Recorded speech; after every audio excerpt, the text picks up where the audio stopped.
जय श्री राम भक्तों, आज हम सुनेंगे सावन सोमवार व्रत की कथा।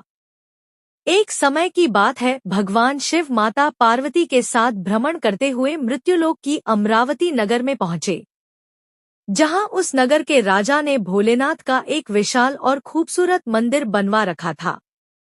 शिव जी और माता पार्वती उस मंदिर में रहने लगे। एक दिन माता पार्वती ने भगवान शिव से चौसर खेलने की इच्छा जताई।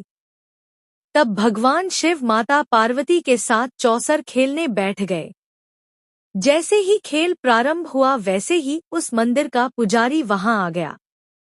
तब माता पार्वती ने पुजारी जी से सवाल किया कि यह बताइए कि इस बाजी में किसकी जीत होगी।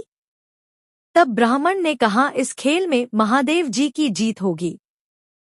परंतु ऐसा नहीं हुआ, जीत माता पार्वती की हुई।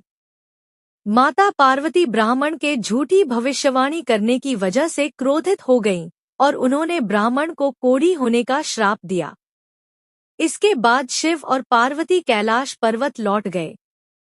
माता पार्वती द्वारा दिए गए श्राप की वजह से पुजारी कोढ़ी हो गया। उसकी ऐसी हालत देखकर नगर के स्त्री पुरुष उससे दूर दूर रहने लगे। नगर के कुछ लोगों ने राजा से पुजारी के कोढ़ी होने की बात बताई। जब राजा को पता चला कि पुजारी की किसी पाप के कारण ऐसी हालत हुई है, तो उन्होंने पुजारी को मंदिर से निकलवा दिया। इसके बाद कोढ़ी पुजारी मंदिर के बाहर बैठकर ही भिक्षा मांगने लगा।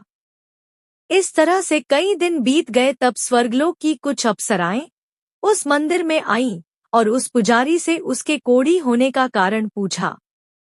पुजारी ने निःसंकोच सारी बातें बता दी।